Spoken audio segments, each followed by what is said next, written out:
घड़ियाली आंसू दिखाकर सियासत को गर्म करने की कोशिश तो बहुत की गई, लेकिन हुआ क्या? टाइम टाइम फिस।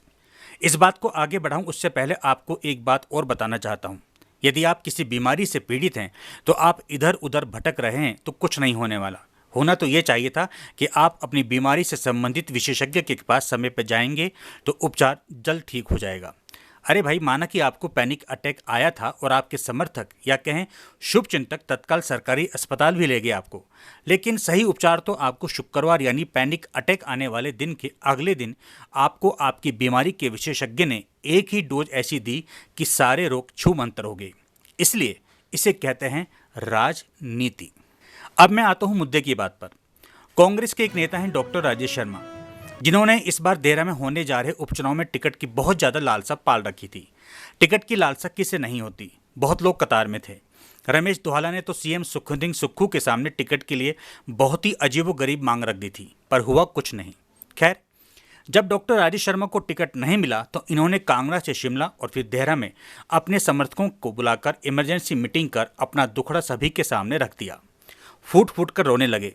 इस दौरान इन्होंने यहाँ तक कह दिया कि यदि मुझे मतलब डॉक्टर राजेश शर्मा को हार्ट अटैक से भी कुछ होता है तो उसके जिम्मेदार सीएम सुखविंदर सुक्खू होंगे और अब मैं देहरा से आज़ाद उम्मीदवार के तौर पर चुनाव लड़ूंगा।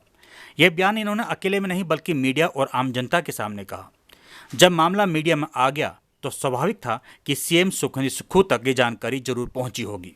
फिर क्या था, 21 जून को सीएम सुखविंदर सुक्खू को देहरा तो आना ही था, क्योंकि कांग्रेस प्रत्याशी कमलेश ठाकुर का नामांकन होना था।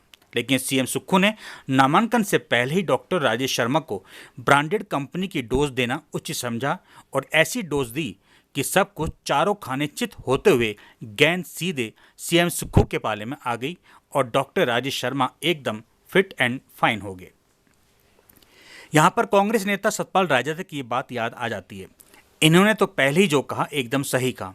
आप भी सुने। पहले भी जब टिकटों के मामले में बातचीत हो रही थी तो उसमें ये आया कि देहरा में आज 25 साल हो गए हैं तकरीबन, तो कोई भी कैंडिडेट नहीं जीत रहा है। जहां जो पार्टी की आपस में लड़ाई थी उसको ख़त्म करने के लिए जो है पार्टी हाईकमान ने कमलेश ठाकुर जी को टिकट दिया है। लेकिन जिस तरीके से वो आरोप लगा रहे हैं मुख्यमंत्री के ऊपर कि किडनैप किया है, ये एक बचकाना हरकत है उनकी। और लोगों की सिंपैथी गेन करने के लिए जिस तरीके से वो रो रहे हैं जनता के बीच में जाकर, रोने धोने से ये राजनीतिक लड़ाइयां नहीं लड़ी। फिट एंड फाइन होने के बाद डॉक्टर राजेश शर्मा कमलेश ठाकुर के नॉमिनेशन में शिरकत करते हैं और फिर जनसभा में भी सीएम सुखविंदर सुक्खू के एकदम समीप ऐसे बैठते हैं जैसे कुछ हुआ ही नहीं। डॉक्टर राजेश शर्मा तो डोज के बाद सीएम के कदम से कदम मिलाने लगे। जनसभा के दौरान भी इन्हें कभी सोफा उठाते हुए देखा गया तो कभी कान में गुफ्तगू करते हुए। लेकिन डॉक्टर राजेश शर्मा को यह नहीं मालूम कि सीएम सुक्खू ऐसे कूटनीति चाल चलते हैं कि विरोधियों की आवाज़ अपना रास्ता बदल लेती है।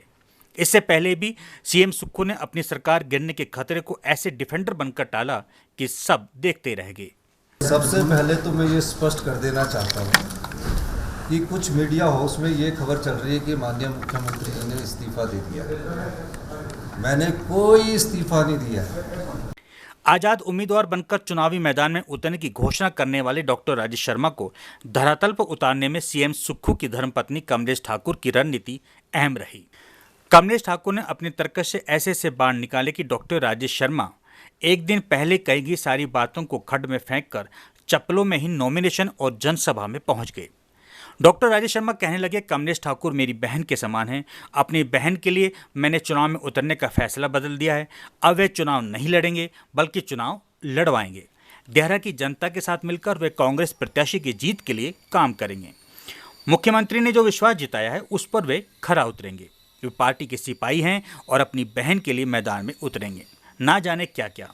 मेरा हृदय साफ था, मैं पार्टी का सिपाही हूँ और सिपाही के नाते और एक बड़े भाई हमारे सुखविंदर सिंह सुक्खू जी जो मुख्यमंत्री हैं उनकी खातिर और भाभी हमारी माँ समान होती है, माँ की खातिर हमने ये करा है।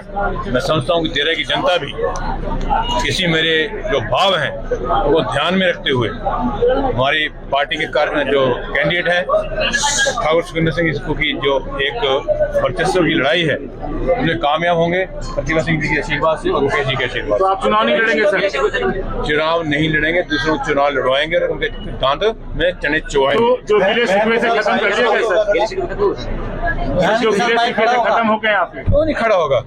हम पहले पार्टी के सिपाही हैं और भाई के साथ, बहन के साथ भाई खड़ा होगा और ठाकुर सुखविंदर सिंह जी के छोटे भाई के तौर पे सुनिश्चित करेंगे कि देरा विधानसभा क्षेत्र से सर आपसे जानना 20 वर्षों से जो कांग्रेस पार्टी नहीं जीत रही है, उस कांग्रेस पार्टी कैंडिडेट को जिता के हम भेजेंगे। आप फॉर्म भरना था, मैं किसी को नहीं बुलाया था फॉर्म भरने के लिए। आप बताइए किसी को बुलाया? मतलब फॉर्म भरने के लिए मैं किसी को नहीं बुलाया।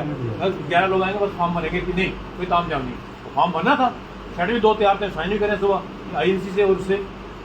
पर अगर रास्ता बातचीत से निकलता है तो तलवारें क्यों निकालनी भाई? बाहरी राजनीति।